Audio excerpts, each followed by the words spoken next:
doesn't do the countdown anymore. Or did it? Oh, I didn't dude, see it. I got the countdown. Oh, I didn't get a countdown. All right, all good. All righty. Let's do this thing. All right. Elevation Nation. We have a special sports treat for you all tonight. Coming to you live, or whenever you're listening to this thing, we have Brendan Kaminsky. We are so excited to have Brendan on the podcast this evening. When I first got introduced to Brendan, we realized we actually have a lot of friends in common, which seems to be so typical when we have new guests on Elevation Nation, is that we are always connected somehow, some way. So it's only fate that we had him on the podcast to share his amazing story of how he started at ESPN, figured out how to form really a niche, following really a dream job that many young kids would have, and then deciding to leave that job eventually and go start his own thing. So, Brendan, welcome to Elevation Nation. We are so excited to welcome you to our community and get to know you a little bit more. Thank you, Sam and Parker. Excited to be here, and I'm here for it. Let's do it. Let's go. I'm pumped. Obviously, ESPN is all in all of our bloods in some way, shape, or form. Sports, conversation, I'm ready for it. Brandon, we got on people all the time from all walks of life, and I and Sam and myself always appreciate a good sports conversation, but more so, you're an entrepreneur as well, which is amazing. You're doing your own thing based in Miami, Florida. I'm really, really excited to get into it. But before we get started, it is Elevation Nation, Brendan, so you got to give everyone an elevator pitch. Who are you? Love it. My name is Brendan Kaminsky. I currently live in Miami, grew up outside of Philadelphia. I am not a Philadelphia Phillies fan, even though they're about to win the World Series. Hopefully when pod releases, they do win. And I do cheer for baseball. Go baseball. But my elevator pitch, back to the elevator pitch. Look, always been into sports, always wanted to follow my passion. And, for me, I've wanted to match what I love to do with what my job is. And, for me, I've followed the digital media, the social media path pretty much while I was in college and while was out of college. And for me, I've just, I've had some experiences in life doing some jobs that I didn't enjoy, and it was a really good experience. And now I'm doing what I love, and I try to pass that along to others, and because I think it's really important to have something that you love. So every day I love what I do. I work in sports. I work in entertainment. I enjoy my life. So that's the best elevator pitch right now I got. If you can finish your elevator pitch with "I love my life" and not a question or a request or anything, then I would say you are far ahead of many young people, because when we learn how to do an elevator pitch, it's always followed by like, what do I want or what am I looking for? And I think the fact that you're like, I love my life, I'm good, that's really impressive. And I think a lot of people want to get to that point, Yeah. I mean, look, I love my life. I'm blessed. I'm fortunate, but there's a long journey to go. So I'm not content at all, and just kind of starting where I'm at. But I do love sort of what I'm doing now, and I appreciate it.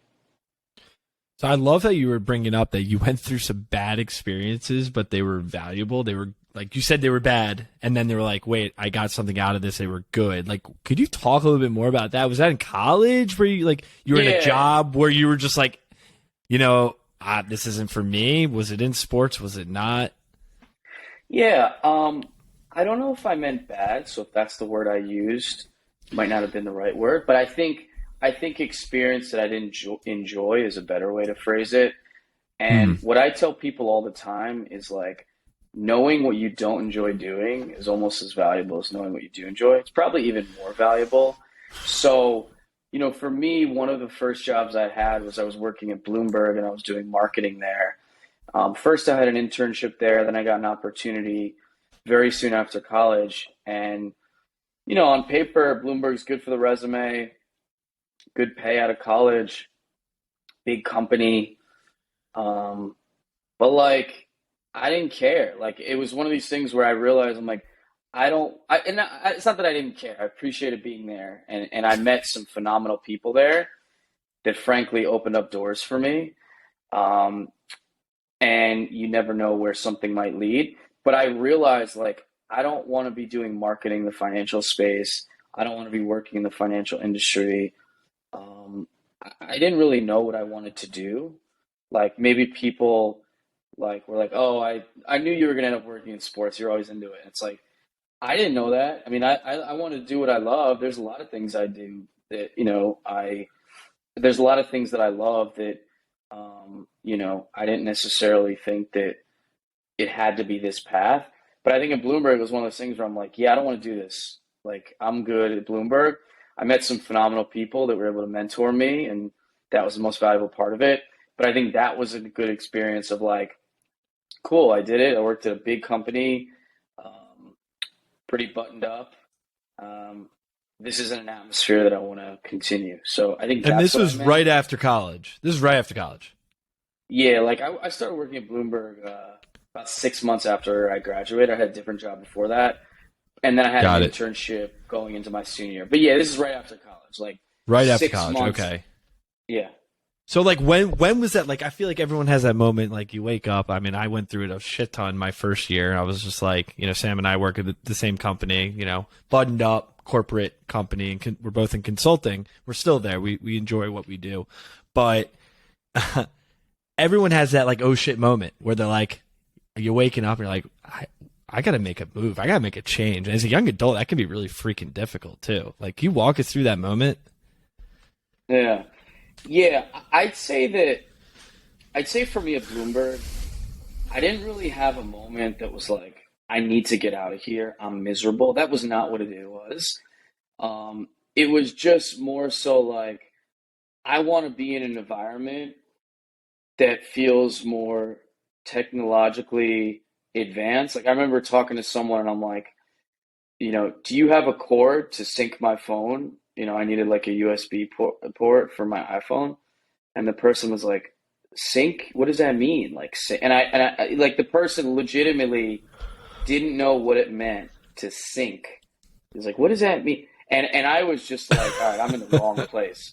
So I think that was one of the moments where I'm just, this is somebody who's been working at Bloomberg doing a specific job for, I don't know, 10, 15 years, who goes through the motions and wasn't looking to advance their career and like didn't know stuff that like I was shocked by. So I think that was one of the moments. I think the other moments, ESPN, there's more to say on that. I know we haven't gotten there, but like the moment that you were just asking about and describing, I experienced more at ESPN. Whereas at Bloomberg, I was like, all right, cool. Like this is contract work. It's ending. I appreciate it. I'm excited to move on. It was sort of that kind of thing. Isn't it crazy how you can think back to however many years ago and something so small as someone not knowing how to sync was like, for some reason that triggered it. And so I'll tell this quick story. Parker knows this, but my moment that I had that I was like, I can't be in New York anymore. I need to figure out my job and a new trajectory. I ended up like not being able to get off the subway at the right stop. And I like wandered into Brooklyn and was just like late for things and miserable and had to like turn around and go on the other side. And it was like such a small inconvenience. But I remember like looking at the reflection of myself in the subway car as it left. And I was like, fuck. Like, you need to change something, dude. Like, this is not working. And it's like, it doesn't matter what that small trigger is. And because I think a lot of young people, they're like waiting for this big moment where like their boss yells at them or like something crazy happens. And it's like, sometimes you just need a small trigger and to have the right headspace to be like, this is not what I want. Have the mental fortitude to be like, my vision is different from where I'm going. And that smallest thing can set you off and change your path. So I love that story. I think that's awesome. It's really difficult for people to make that change. So what you're describing, having the mental fortitude, making a leap, it doesn't even have to be a big leap, but a lot of people are miserable in their jobs, don't like their managers, and they're crippled. It takes over their entire life. It doesn't just affect their day-to-day in the office. It affects their day-to-day when they're communicating with friends and family, when they have off from work, and when it's Sunday night and they're dreading going back into the office or even logging in from home. So it's not easy to have that moment. What do you think it is? It's like, we talk about, Sam and I have had this conversation many, many times. It's like a lot of people feel this way, and we know it because we felt it at some point. But then also we've had conversations where we know a lot of people are feeling a little bit in this light in some way in their job. Like, what do you think it is? I just think about it all the time. Like, what actually is it? Is it one thing that is the reason why people are just like not happy in their job? I mean, you're talking about that you're happy as anything right now doing what your own thing. Look, and you took a massive leap, Yeah. I mean, I really think that, like, I feel like in life, like, let's say you move to a new city, right? So I moved to Miami. I was living in New York. If I didn't have any friends here, if I felt isolated, if I didn't feel like I could, whether it was on a random Tuesday afternoon for coffee, a Friday night happy hour, a dinner on Wednesday night, like, if I didn't feel like I had people around me, it would really affect my life. I think in the office, like, having a good manager can change everything. And it's amazing how, if you have a good manager and that person supports you, protects you, elevates you, that person is happy, or at least happy enough. Not, everyone has issues in environments, all environments, work environments across the board. You hear of so many shitty ones. Nobody's perfect, but I think that, like, the manager can change everything. Now, you can have a good manager, but the environment can be toxic, or it can be a bad culture, and, like, your manager's miserable. You guys just go down a deep, dark hole of, like, just complaining about work. I think that, like, it's amazing how much that person influences everything. And I think that totally oftentimes, people don't like, because people don't like necessarily being told what to do. And I think nowadays, especially, like, people have so many options, younger demographic, needs to toughen up sometimes. And I'm not saying I'm not part of the younger demographic, but I just think it really comes down to management. People. It's people. Yeah, exactly. we're people. Management and people. It's people. Oh my gosh. Totally. I think back to when I was playing high school sports, and so I played football and basketball in high school till sophomore year, and then just basketball. And the reason I quit football sophomore year, I will never forget it. I had, not a manager, but a coach is the same thing. I had a coach who wanted to relive his glory days of when he played, so was an asshole and treated us horribly, and tried to instill fear in us to think that would get more out of us. And then after football season ended, I went into basketball season.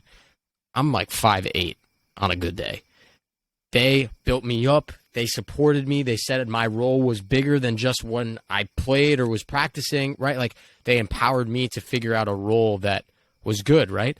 And I would run through a wall for any of my basketball coaches, and I ended up quitting football, and I hate that coach to this day. If I saw him, I'd say it to his face. And it's like, being a person and treating people with respect and inspiring them gets so much more out of them than, like, fear-mongering. It's crazy. Dude, it's the environments that we put ourselves in. I mean, like, Brendan, to your point, like, I've, in consulting, you're on many projects, right? You work with many people, and like, it's night and day when you work with people you can go and hang with, you can have a real conversation with, but then also, even if the work isn't that exciting, but you're doing it with people who know that, like, you're going through it with them, they got your back, you make it fun, but also you both are like, wait, this is actually pretty, this is going to help our career and we're going to get there. It, like, makes it that much better. And that's so hard to find those people, though. Like, that's the challenging thing, because it takes time. It's like find a mentor and find someone who's got your back and all that type of thing. Because I think that's spot on. Is, let's say I could be working with the coolest person in the world. I'm just making this up. I work for myself. Ultimately, I work for my clients, but so they are the bosses. But like you could have the coolest client in the world, right? Like one of the most famous people on the planet. And if they're so shitty to work with, even if they pay you a lot of money, like you're just going to want to be out. And on the other side of the coin, you could have someone who isn't the most famous, or maybe isn't, the sexiest thing or person, and maybe isn't giving you the most money, but like is a great person. Like you're going to want to go to bat for them, and you're going to want to do good work, and you're going to feel better about the work you're doing. Totally. Exactly it. Well and so said. You hinted, Brendan, that you're now your own boss, and I want to get to that point, but I don't want to skip over ESPN because the little boy in me is getting excited because every single morning, myself, probably both you guys, and many other guys 6 our a.m. age Sports and girls, Center, baby. 6 a.m. 6 while I'm Scott eating Van my Pelt. Eggo. Exactly. Oh, I'm eating yeah. my Eggo waffle every single morning, watching Sports Center and seeing what's up. And so you got to go work at what many of us thought was a dream job. Like, I didn't know what Bristol, Connecticut was until I looked up where ESPN headquarters was, and was like, that's where I'm going to work when I'm older, right? And so you lived that dream. Talk to us a little bit about that, those few years. Yeah. Look, ESPN's the best thing to happen in my career, and it comes up every day, all the time. And just to think that I spent roughly 6 years there, 6.5 years there, to me, I can't believe it. Because also a year there feels like 5 years, the news cycle moves so quickly. So many things change internally, externally, working on digital and social media, like that changes every minute. So a year there felt like 5 years, and people come in and out all the time. But man, it was a blessing. And, you think, like for me, I was doing social media work before I was at ESPN. And, I had an idea. I thought I was pretty good at it. I had some clients beforehand, but then you get there and you realize, man, you have no idea. Like you think you're smart, and I think I'm a relatively smart person, but like you need the reps. Like you need to do the 10,000 hours. You need to learn from people who have been doing it for much longer, that have been working in a big establishment like ESPN. So I think that the best part about working there by far comes back to a recurring theme so far for us is the people. So it's like, for me, learning from other people that were smarter than me, that had different skill sets from me, that had different backgrounds, who like also were really passionate about it, right? Like nobody moves to Bristol, Connecticut because they love life there. They move there because they are really passionate about working at ESPN, or God bless people who are, in the insurance space, because that takes over the other part of Connecticut and Hartford nearby. But, nobody moves it. Like people move there because they want to be the best. They want to work at the worldwide leader. And so to be able to meet other people who just like have that hustle and drive and are okay with working Friday nights till 3 a.m. or, college football Saturdays all day, when you have friends enjoying Halloween and enjoying, going out and about in their young 20s in New York City or wherever else it might be.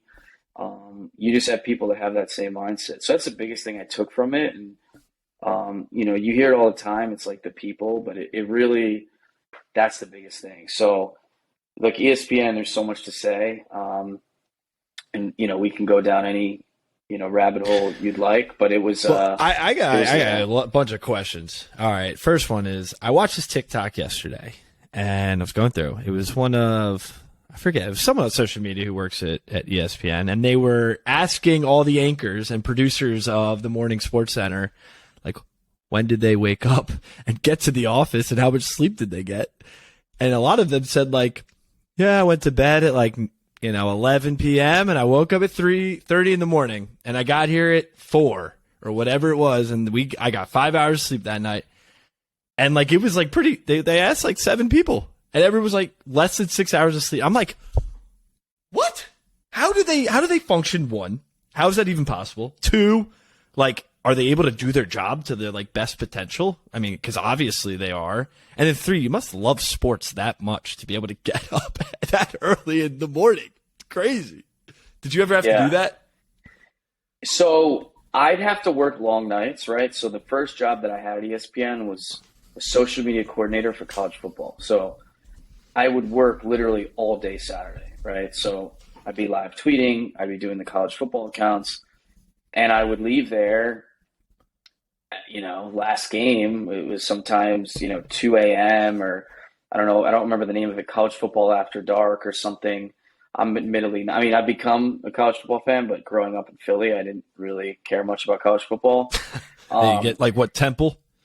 Yeah, not at Temple. Well, I appreciate Temple. My brother went there, but you're right. Temple, Villanova. Temple. I mean, not much. It's very different. Is it than Drexel? Alabama, LSU. Is Drexel Philly? Drexel's down there. Drexel's absolutely down there. But I would do like late nights, definitely. But I wouldn't have to do the turnaround. Like every now and then, people might have a late shift and then have to, because of scheduling, have to turn around and do an early morning shift. At least in the world that I was in, but that's not normal, right? Now, again, if you're on, every department's different. So if I'm on the social media team, the rules are different than if you're working on the production side or you're working on a TV show. So some of these shows, like Get Up, it used to start at 6 a.m., I think. And now I believe it's at 7.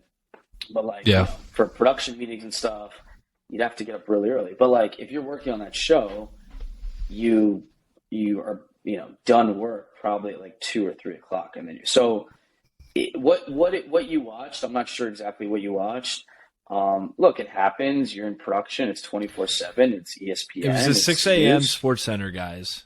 It was all 6 a.m. Sports Center people. Yeah. So look, stuff pops up late in the day and night. So I'm sure that sometimes they'd have to work later when they didn't anticipate it. But for me, that wasn't normal. If I'd have to work late, I would sleep in the next day. I'm not waking. Speaking of working late, of course I went to this question. What'd you guys eat? That's what I want to know. What was the snack of choice on those 1 or 2 a.m. nights when you guys are grinding together? Was there a go-to? I mean, I've seen the ESPN cafeteria. It's pretty incredible, but was that open that late? The ESPN cafe is incredible. Wow. The ESPN cafe was open late. I mean, once it gets to 2 a.m., the kitchen, they would have different stations, right? So there'd be a pizza station. There'd be a grill where you tell the guy to make whatever you want. They would have a deli, section. Once it gets 2 a.m., pretty sure it's closed. Maybe they would have the registers for snacks and stuff. My go-to snack there, this wasn't that filling, but I learned about what was it? The energy bites. Would that have it has the oatmeal, or not the oatmeal, but the peanut butter, the chocolate. Maybe it's oatmeal, but it's in a little ball. Me and my colleagues crush those for sure. We would crush those. And then my favorite day was always Sushi Monday. Sushi Monday in the ESPN cafe was just beautiful every time. They would do special days, and Sushi Monday was one of them. But those energy bites hit, and then, it also depends on how healthy I was trying to be. When you are working at ESPN and you have a grill and you can just be very healthy and just do salmon, avocado, and salad. But you're working late and you might want to crush a burrito, and oftentimes it would go to that. So I think it would just depend. But the ESPN cafe saved us. I mean, I'm not going to lie. That is my dream. I think back to all those amazing Sports Center commercials and how fun that cafeteria looked. And I'm a little bit jealous. I'm not going to lie that you got to experience Sushi Mondays and all that stuff. Yeah, I'm jealous. I mean, I wish I could go back to Sushi Mondays. I don't know if I'll ever go back to Bristol, but Sushi Mondays again. All right, before we move on, because I know there's stuff after ESPN that we want to totally talk about, but what's the best encounter at ESPN that you had? I'm sure you had many really cool encounters, but there's got to be one that sticks out, Brendan. Well, wow, you barely asked me anything from ESPN. We can keep going. Let's do it. It's totally up to you. I just love it. Before we move on, it's okay, great, whatever you want. You can ask me anything. Best encounter. My favorite day working at ESPN was NBA free agency. The year that KD announced he was going to the Nets, and I got to work with Woj for the day, and just be there to help as necessary, and just kind of let him do his thing. But watching him in action run the NBA gauntlet and just complete, and that one specific, I mean, he always tears it up. We're just the best. Does he have a special phone? He's got to. Something special to, like, getting everything. How's it? A Woj phone? Adam Schefter. Like, what the hell? Man, there's so much shit. Like, that first day of free agency. How's it possible?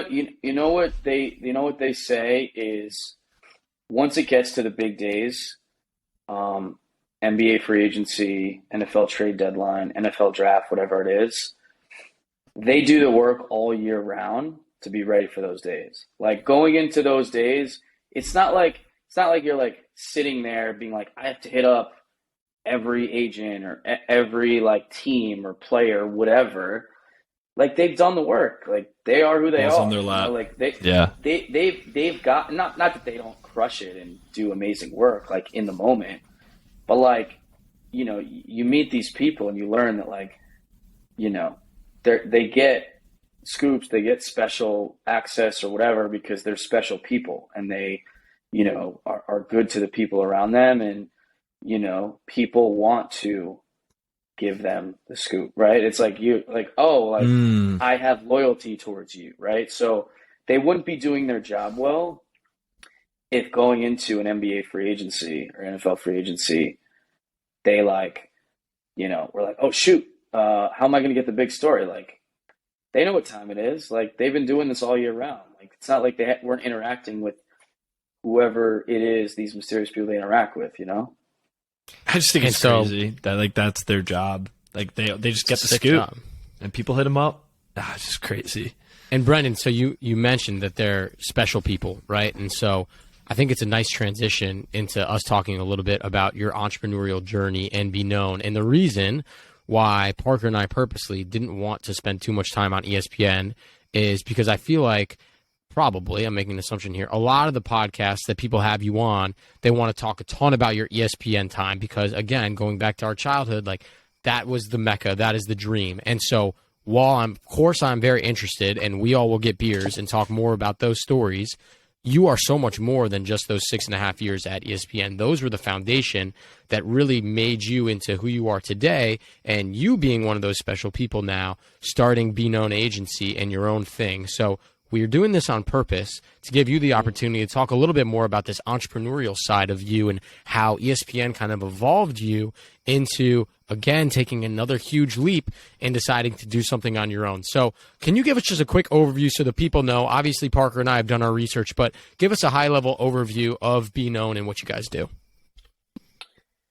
So bknown is what I define as a branding and social media agency. So we work with people to help them amplify their voice, to help them with social strategy, social management, to build their brand, to help them with brand management. And we want to be a trusted resource in all things digital and social. So, it's, when I was at ESPN, I personally always viewed ESPN as a platform. I viewed ESPN as, this is a platform, not a destination. And I love being here. And for me, I got the experience, the credibility, the relationships, the exposure, and all these things that were really powerful. But when I was having conversations like this, when I was having meetings with people, when I was out networking or, building friendships, like, I wanted to represent myself. And I got to a point where I liked what I was doing at ESPN, but I liked a lot more wanting to do that for myself, knowing I could continue to, I felt, intersect with ESPN by working with some of their personalities or, just continuing to work with ESPN. So I had like a burning urge inside to, and I say that like, and when I say that, I mean like, I literally would like lay in bed till like 4 a.m. Like, during, it was like the middle of COVID, I was in New York and I was really like, I need to leave because there's too many other opportunities that I feel like I can't activate on. And I've done what I've wanted to do at ESPN. So I wanted to scale out what I was doing, just do it for myself. So bknown, we represent talent, we represent brands, and I wanted to scale out what I was doing, right? So people still come to us all the time. What are we doing on social? How should we be using it? How do we engage with our fans, our followers? We'll advise brands in a variety of different ways. Most of it is sports. We're always open for business. And that's, I think, one thing that I appreciate is that I can move in a lot of different directions. We can move in a lot of different directions. It doesn't have to be just media. It doesn't have to be just sports. It doesn't have to, it can be media personalities, athletes, influencers, startups, betting companies. Two handsome podcast guests host. I don't know. Exactly. If the two handsome podcast guests have enough money, anything's possible, So Damn right. No, life's not about money, but you do want to pay the bills. But yeah, I mean, I'm open for business, and it's been what I've wanted to do. Like I wanted to do this. It wasn't just like all of a sudden. Maybe to others it was like, oh shoot, you're doing this. Like when I made this move to leave, I didn't tell anyone. And when I say nobody, I mean like nobody. Like my parents. Why? No. What was it like? Because I didn't want to hear anybody be like, I've heard it enough. Well, you're working at Disney, you've got the benefits, you can only make that move once. What are you going to do about cash flow? Like, how are you going to make money? Like there's all these things, and then you start to hear other people talk about it. You're like, oh shoot, maybe I'm not ready, right? So I didn't need to hear any of that shit. I just needed to make the move and then tell everyone that I was doing it. And I think it's like, trust your gut, like I didn't want to hear it. I didn't want to hear anybody tell me to be careful, right? Because I had heard too much of that shit for too long. Like there were people that I honestly felt like I couldn't really talk to because they'd be like, yo, like, what are you doing? When are you going to just go out there and do, like, you can do this on your own, like I wouldn't want to talk to certain people because I'd be like, I know, I want to figure it out. So it was a huge sense of relief for me. We had an awesome conversation with basketball player, TikTok star Jimmy Sotos, former Ohio State basketball, if you know him. Great guy. He's not still on the team? He's not still on the team. He's playing ball overseas, but he's also a model, an actor, an artist. He's doing a lot of different things, and a full-time TikToker. But he talked about this idea. Like I just said, he's doing all these different things. And we talked about, like, I was like, how do you do all of this and, like, not get shit for it or, like, whatever? And he's just like, dude, blinders on. Like, blinders on. I block out all of that shit. Even when on TikTok, like he posts very, he dances a lot and all that. And he's like, I just can't look at that nonsense. It's bullshit. Even when people talk to me, it's all bullshit. And it doesn't help me anyway, like, at all, because I know where I'm going. I know where I want to be. I know what I bring to the table. And I think that's what's really critical about elevating, especially as a young person, is just putting those blinders on and like forgetting about all the noise, because it's all bullshit. It's all in your head. And like, what do you really want? What do you really want? And you got to hold yourself accountable to get there. And so, like, that reminded me of what Jimmy said. And, like, it's great advice. It's a great story that you just gave. It just, like, it doesn't matter what other people think because it's your life to live.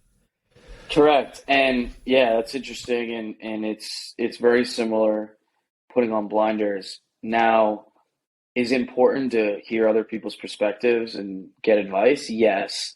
But at the end of the day, people love giving advice to other people when they don't have their shit together and like they're trying to figure it out, but they act like they know what it's like, do what you are going to want to do. And I had no plan, bro. Like Like I had a friend who was working at a big corporation who like asked me, very prominent organization. He was thinking about it. He's like, "So how did you decide like are you good with your finances? Like did you put a plan together on like, the 6 month thing?" And I'm like, "Bro, I had no plan." And I'm not saying that that's the right thing to do, right? I'm not saying that it is, but I made a calculated risk that I had a few people that I could work with that could be clients and that I would figure it out. And Mm. when you bet on yourself, like you'll make it work if you really truly want to make it happen. I love it. I love the blinder concept. And I want to just hit on one thing, Brendan, because it resonated a ton with me and our story with starting Elevation Nation. Is you mentioned not just the negative people saying, like, what are you doing? You don't have a plan. But you also mentioned the positive of people like, yo, Brendan, when are you going out on your own? Like, when are you going to do this thing, man? Like, you've said you wanted to do it. And I feel like we never talk about that part because in people's minds, like, that's encouragement. Like, they believe in you. No, that's sometimes worse. Like, the amount of people that come up to Parker and I and are like, well, what are you going to do besides the podcast? Like, when are you going to do something else? When are you guys going to make money? When are you going to quit your full-time jobs? Like, what's next? When are you going to get a bigger It's like, that's great that they all believe in you, but it's so hard because then you start doubting yourself of like, are we working fast enough? Are we making enough money? Are we doing this hard enough? Like, and that part is almost worse. And I'd rather people doubt me so I can prove them wrong than the people believe in me and I disappoint them. To disappoint, Damn. yeah, that's a great, terrific point, and I agree. And it's like it puts the pressure on you, and I think people should let you figure it out for yourself. And yeah, I mean, it is the doubting part is definitely more satisfying and healthier than like every time you see someone them being like, "What are you doing? Why are you still doing this? Like you should." And it is flattering, but it's like, yo, let me do me. So I got a question about like just the industry in general. Obviously, the last 4 years has been really interesting with just like, the pandemic. Everyone's on their phones. Social media has taken a whole new world, right? With TikTok and Reels on Instagram and all these different modes of social media that has popped up. What are you most excited about going forward into 2023 around the idea of people sitting in their bedroom and being able to grow their following? hmm What I've been excited about and what has made things convenient is that everyone just wants to be TikTok. Everyone wants to capture what TikTok's doing, which has bothered people because, like Kim Kardashian and Kylie Jenner were like, yo, Instagram, like just go back to photos. And they weren't happy, and people aren't happy that Instagram is just becoming a TikTok copycat. For what I do, like for what we do for clients, for a lot of them, we're like making their content. We're telling them how to post, distribute, and all those things. And there's a lot of platforms with a lot of different ways to distribute with things that change all the time. Now, my team and I talk about how, oh, now you just make one piece of content and you just put it everywhere. You make one TikTok video and you just put it on every platform because that's what the platforms are prioritizing. Instagram Reels is making it so that's going to get served to the most people.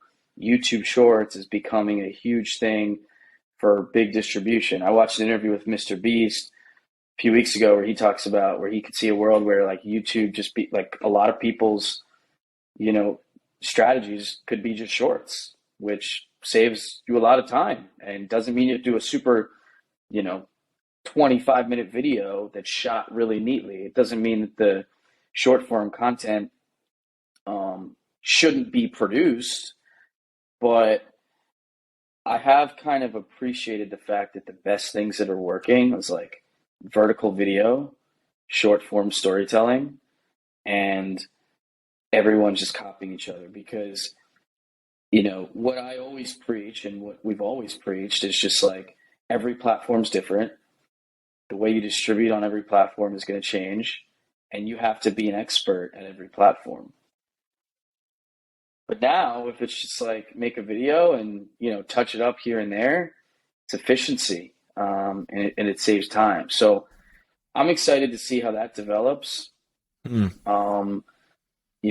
And I just, what I enjoy generally about this is just like stuff changes all the time, and seeing how it affects numbers and analytics and just like day-to-day life. Like the Twitter thing is fascinating, right? And people are up in arms about Elon and he's changing everything and this and that.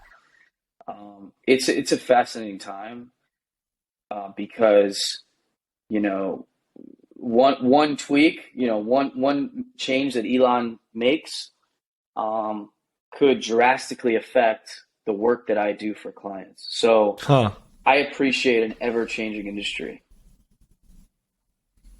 Because you can evolve quicker than your competition. Going back to your syncing story, It's true. right? You know how to sync things, and other people aren't, and they're going to stay in their old ways for the most part. And I love that like confidence that you have of like, I'm ready for things to change because I will be ready to change with them. And I think that's what makes a lot of us young people maybe like more strategic when it comes to some of this technology, is we've kind of grown up where things have changed.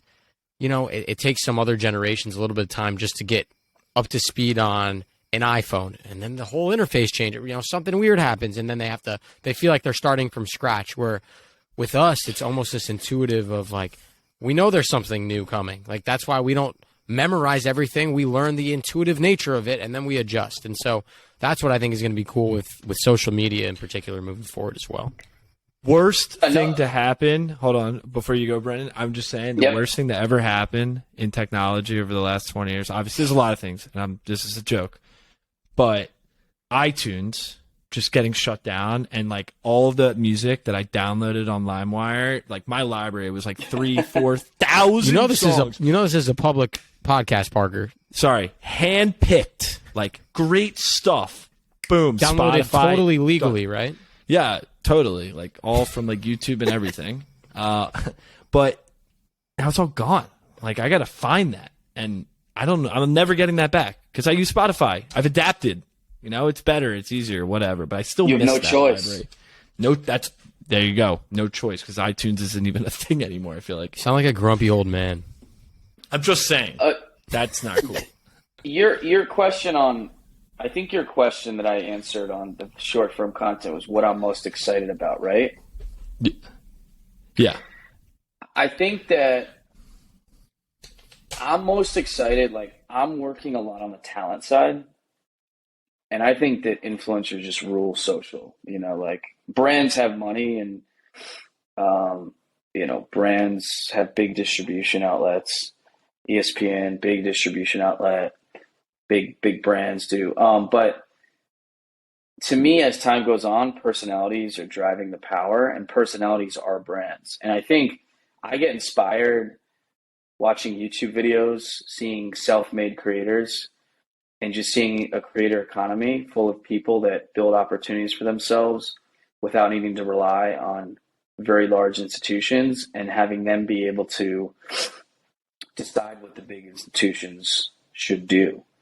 And like talent just becoming brands, and then talent then releasing products and releasing, revenue that because they have the audience, they can decide what to do. So I like being on the talent side, and I'm continually excited about the creator economy and individuals just running the internet.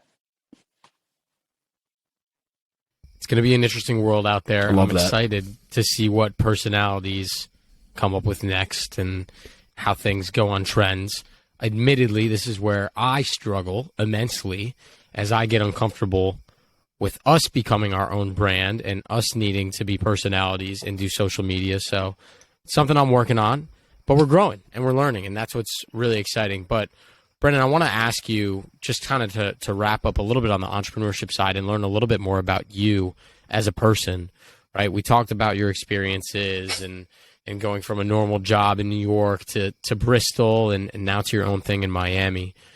But I want to ask you about just life as a young adult. How are you balancing all these other things, with owning your own company?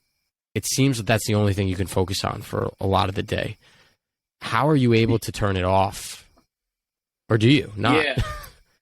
Yeah. I mean, I kind of view what I do as a lifestyle, and like my job, I love what I do, and I feel very fortunate that I love what I do. And obviously there's certain aspects that, you might not enjoy certain things, and it's a grind having your own company and being liable and having employees and being accountable and making sure that the amount continues to grow. But for me, it's a lifestyle. Like work-life balance, I don't think I'm great at it. I think that I'm always available, and I feel like I'm always working. But I also feel like when I'm socializing, if I'm out, in Miami, if I'm at an event, if I'm at a party, everything's opportunity, right? Like when you're representing yourself, you never know where something might go. So I have like an opt-in strategy where like I'll opt in a lot more when someone invites me to something, just because I love to see where that path takes me. And you can and then if you really start thinking about it, you're like, oh, because I went to that led to this. Like you really start to realize how much impact it can have when you say yes more, whether it's to meeting somebody, whether it's to going to an event, whether that's to taking on a client, traveling, whatever it might be. So I just view I view my work as a lifestyle, and eventually, once I have a serious partner and a family and all that stuff, maybe you have to adjust and not always be on and always available. But like the balance is sort of just like, I'm like working, I'm always just, and like I'm working because I want to do it and I want to grow, and I like working with clients and working in the sports entertainment space. So like, not shutting it off, or if I have to answer a client at midnight, or if I have to do something at odd hours, or if I have to work through July 4th weekend because it's NBA free agency and I can't go, to some party or some event or be with my family, like I've made the decision that I'm okay with that, because I'm building something that I truly enjoy. And I think there's nothing, as you guys know, like you're building a podcast and, onto something here in a community, and there's nothing more enjoyable than doing that. So I just feel like, again, I keep saying lifestyle, but I just view the work and be known as a lifestyle. I mean, back to what you started the whole podcast with, is that you love what you do. And thankfully, I feel like your job is very social. So it's not like you're sitting in your bedroom or your house all day. You're out, you're talking to people all the time. But I think one really interesting thing, last question, Brendan, on this topic, I know we've been going for a while now, but with elevating and, exercising mental fortitude, Sam and I both think that being vulnerable and understanding some of the hardships that are going on in your life and being real with yourself about those things is what really gets you to the next level, because you acknowledge it, you look at it, you take it in, you figure out a plan to get out of it. So I bring that up because I want to ask you, like, what is one thing that has been a challenge for you recently, and how have you gone about navigating that? Yeah, look, I don't have shit figured out. I'm enjoying what I'm doing, and but I'm like I said, I'm nowhere near content. I might have said a lot of positive things. I think on the challenge side, it's figuring out how to effectively grow. And from my standpoint, I'm strong with meeting people. I'm strong with creative, understanding like social and this world and building your brand and engaging with fans and all those things. But like when you have a business, there's a lot of operational needs. I mean, everything, right? Like, how am I putting together business accounts? How am I collecting money? How am I keeping track of the money? How are you making sure cash flow is okay? Like, what sort of tools do I need to purchase? And can I afford to purchase them? Will they make me better? Will they make the team better? How many employees can I hire? Like, I think that those are the things that continue to challenge me, is operational stuff for the business, because I'm not going to sit here and say that's what's made me successful is being strong with operations. What's made me successful is trying to be really good at one thing or pretending to be really good at one thing, and feeling like I'm good with people and can be available and can really work hard and grind. But I think one of the challenges is that another challenge is figuring out, like, when you have a client that just the workflow isn't working, how do you acknowledge that? How do you end it? And I'm not saying that that's happened that often, but especially when you might have a personal friendship with someone, or had a pre-existing relationship, and then you start doing business with them, and then that starts to affect it. I think those things I take very seriously, because everything we do, I obviously take seriously. But like, if I have a relationship and I'm pitching someone, and then we start working together, I'm like, yo, this isn't working, and it might not be working for a variety of reasons, not necessarily because we're not doing our jobs, because we expected X, Y, and Z to happen. We're not getting enough out of the client. Like, having those tough conversations with them and being able to fall on, just like, sometimes have to take the blame. I think those are tough. So those are a few things that come to mind. That resonates with Parker and myself all too well. I'll let you in on, something that's in our operating agreement with Elevation Nation when we first started this thing, was if at any point either of us felt like the friendship was being compromised, no matter what, we would dissolve the company instantly. And obviously it's a little different. You're like running this thing, but since Parker and I were best friends, that was one thing that we wanted to make sure was prioritized, no matter what, no matter how far we took this thing. We wanted to ensure the friendship, and that was learned from a lesson with another friend when we went into business, all three of us together, and it was tough. So I think, again, we go back to this theme of the episode a little bit, which is people, right? And so business comes into play, contracts and legal and money. Yeah, that's all great. But there are people you care about at the end of the day, and it makes things extremely complex. So I empathize with all that, man. It's spot on. I want to move us, though, into our rapid fire section here. We just got a couple quick questions we throw at you. First thing that comes to mind. So this first one I want to ask you is, who's the top person, the number one person that you go to for guidance in life or business? Is there someone that you always call up when you just need to vent or talk through things? I'll have to say my dad. He's guided me over the years. I don't always take his advice. I don't know if he's going to listen to this, but yeah, I'd say my dad has been instrumental throughout my time. Now, when I was at ESPN and I left, I didn't tell him. And he was like, what the hell? But my dad. Love it. All right, next one. Everyone's got like their favorite sports moment. You knew it was coming, Brendan. I'm a Baltimore Ravens fan. Winning the Super Bowl was great in 2012, but what was even better was the Mile High Miracle, Denver Ravens, double overtime. Well, Jacoby Jones, What's yours? I need to hear it. You got one. I'm sure you do. So I've been to a lot of sporting events, and hands down, favorite event. I went to UNC. I was at the Final Four this year. I was very close. Had great seats. UNC beating Duke that's number one. Oh my God. Like it was just being there, and obviously being there helped, but that probably still would have been the answer. But from a experience of like on that was and I've been to, I've been to the finals, the Super Bowl. I've been very blessed to go to a lot of big events, but UNC beating Duke in the Final Four is number one. Well, you couldn't write the story any better. Like, think about it. Coach K's last game. UNC's what, a 9 seed? What were they? some 8 seed, low I think. 8 seed. Yeah, you couldn't write it any better. Like, by any means. Well, I mean, if they beat Kansas. But, as long as you're not a Duke fan. I was just, you know.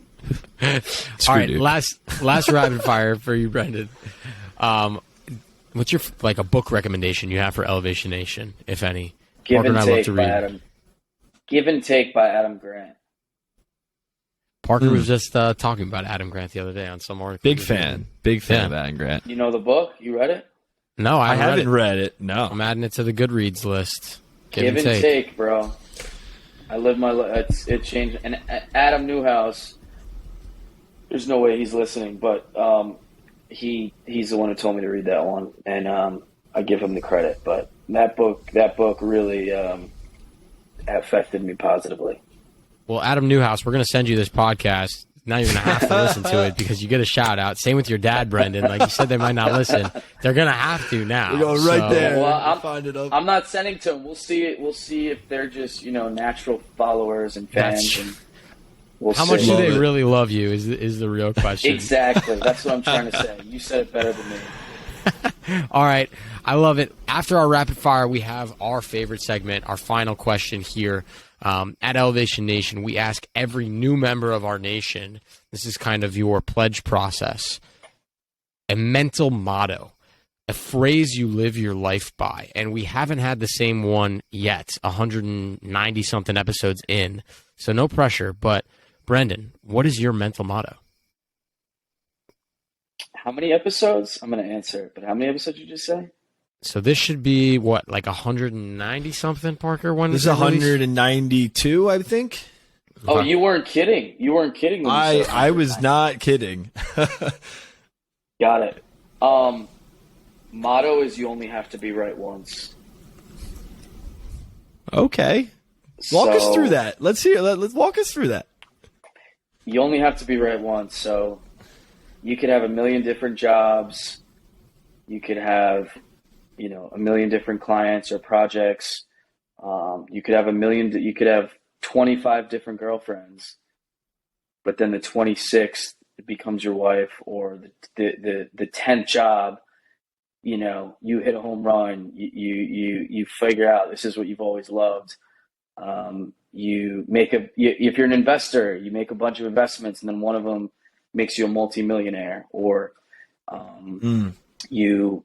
you go to a bunch of events and they all suck, and then you're like, I don't really like going to networking events or whatever, and then you go to one and you meet the person that becomes a business partner. Like, you only have to be right once. None of the other stuff matters, right? So I just think it's just so true. Is it doesn't matter all the times that you were wrong or off, or none of that shit matters. You go on a million dates and then you meet one and you're like, yo, this is the person. So I think about that all the time. Takes a lot of mental fortitude to realize that and keep going and keep going and keep going until it happens. And sometimes that could take a long, long time, but I think that's what elevation is all about. Yeah, and it's you can apply that to personal or professional. Like, you feel down about something in your life, and you just like, yo, I hit once on what I've been looking for, and what does it matter about all the other times it didn't matter? Like, happens to founders all the time. It happens to, you do a bunch of stuff. None of that shit.